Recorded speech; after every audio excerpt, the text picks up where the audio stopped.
आप जी के सामने है और लेखक संत रामपाल दास महाराज, प्रकाशक प्रचार प्रसार समिति, सतलोक आश्रम बरवाला, जिला हिसार, हरियाणा, भारतवर्ष।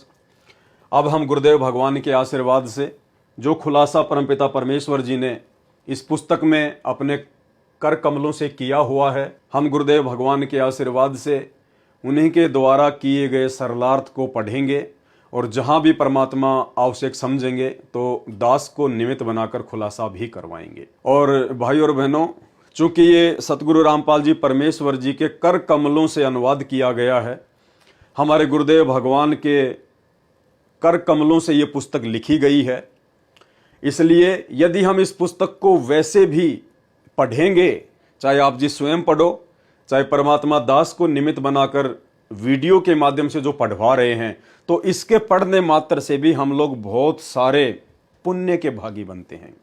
तो सभी भाई बहनों ने बहुत ही ध्यान से इसको पढ़ना है, क्योंकि हमारे अंदर धीरे धीरे परमेश्वर के आशीर्वाद से उनका ये तत्व ज्ञान समाहित होता चला जाएगा। हमें ये सब कुछ नॉर्मल लगेगा कि खाली हम इसको पढ़ ही रहे हैं, लेकिन ये सामान्य बात नहीं है। इसको पढ़ते पढ़ते पढ़ते पढ़ते कब परमेश्वर का ज्ञान हमारे अंतःकरण में उतर जाएगा हमें पता भी नहीं चलता है। तो परमेश्वर जी के कर कमलों से किए गए अनुवाद को सभी भाई बहन ध्यान से अवश्य पढ़ें। भूमिका: परमात्मा से सब होत है, बंदे से कुछ नाही, राई से पर्वत करे, पर्वत से फिर राई। यानी इस ब्रह्मांड में केवल परमात्मा ही सब कुछ कर सकता है। बंदा यानी जीव, जीव की कुछ भी औकात नहीं है, 2 कौड़ी का प्राणी है। और बंदा, इंसान, जीव 21 ब्रह्मांड में काल से लेकर एक भिखारी तक सभी हैं। उसमें राजा महाराजा भी आ गए, 33 करोड़ देवी देवता भी आ गए, ब्रह्मा विष्णु महेश भी आ गए, दुर्गा और खुद ये काल भी आ गया। तो इस परमेश्वर के अलावा 21 ब्रह्मांड में सब के सब बंदे हैं, 2 कौड़ी के जीव हैं। और परमेश्वर ही सब कुछ करने वाले हैं, उसके बिना कुछ भी संभव नहीं है। वो राई से पर्वत करे, पर्वत से फिर राई, राई से पर्वत यानी छोटी सी चीज को परमात्मा पहाड़ जैसा बना दे, और पहाड़ जैसी आफत को, संकट को, परेशानी को परमात्मा राई जैसा हल्का कर दे। ये परमेश्वर जी के गुण हैं। राम नाम की लूट है, लूटी जा तो लूट, पीछे फिर पछताएगा, प्राण जाएंगे छूट। यानी आज धरती पर स्वयं ये राम, ये आदि राम सतगुरु रामपाल जी परमेश्वर जी उतरे हुए हैं। और परमेश्वर जी ने हमारे को लूटने के लिए सतनाम दे दिया, प्रथम नाम दे दिया, भक्ति का ज्ञान दे दिया। तो कहते राम नाम की लूट है, लूटी जा तो लूट, और पीछे फिर पछताएगा, प्राण जाएंगे छूट। ना जाने कब ये मिट्टी का शरीर आप और हमारे से छूट जाए, उसके बाद केवल पछताना ही शेष रह जाएगा।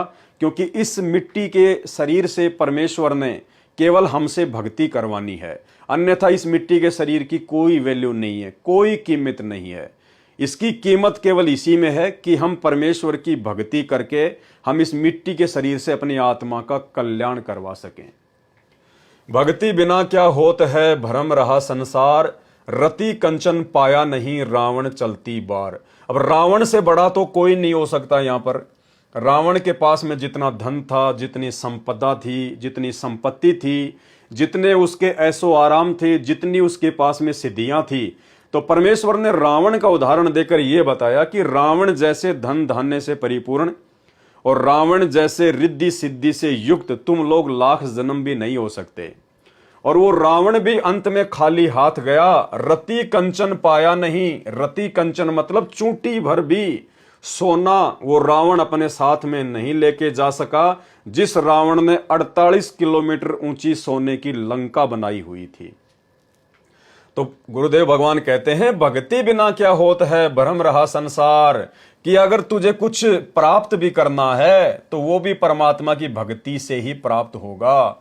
उस रावण से भी असंख्य गुणा सुख, संपदा, रिद्धि और सिद्धि तुझे सतलोक में मिलेगी।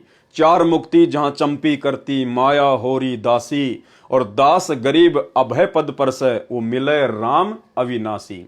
तो परमेश्वर जी ने यहां बिल्कुल साफ कर दिया कि इस मनुष्य जीवन की उपयोगिता केवल और केवल सच्चा गुरु धारण करके सत भक्ति करके अपनी आत्मा का कल्याण करवाने में है। भक्ति बिना क्या होत है, भरम रहा संसार, रति कंचन पाया नहीं, रावण चलती बार। कबीरा सब जग निर्धना, धनवंता ना कोय, और धनवंता सोई जानिए, जापे राम नाम धन होय। क्लियर कर दिया सतगुरु रामपाल जी परमेश्वर जी ने कि इस संसार में जिसके पास में राम रूपी धन है, राम का मतलब कोई त्रेता युग में जन्मे राजा दशरथ के पुत्र से नहीं है। राम का मतलब वो राम जो राम से भी पहले था। राम राम सब जगत बखाने, आदि राम कोई बिरला जाने। गुरुदेव भगवान ने बताया कि दशरथ पुत्र श्री रामचंद्र जी का जन्म तो त्रेता युग में हुआ था, जबकि उससे पहले तो सतयुग था। सतयुग में भी इंसान थे, सतयुग में भी भक्ति होती थी राम नाम की। तो वो राम कौन था जो श्री रामचंद्र जी के जन्म से पहले भी उसके नाम की महिमा सतयुग में थी।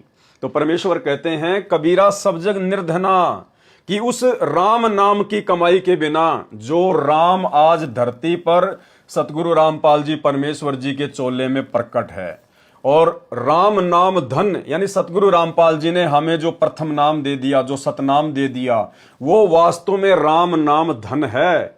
तो गुरुदेव कह रहे हैं कबीरा सब जग निर्धना, धनवंता ना कोई, और धनवंता सो जानिए, जा पे राम नाम धन होए। आज इस संसार में चाहे कोई किसी देश का राष्ट्रपति क्यों ना है, प्रधानमंत्री क्यों ना है, चाहे कोई सबसे बड़ा धनवान व्यापारी क्यों ना है, कहते हैं वो भी खाली हैं अगर उनके पास सतगुरु रामपाल जी परमेश्वर जी की शरण नहीं है। यदि उनके पास सतगुरु रामपाल जी परमेश्वर जी की यथार्थ भक्ति नहीं है, तो परमात्मा कहते हैं इस दुनिया में, इस संसार में, चाहे कोई अपने आप को कितना ही बड़ा पदवान समझे या धनवान समझे, परमात्मा कहते हैं वो तो सबसे बड़ा निर्धन है, वो तो गरीब आदमी है।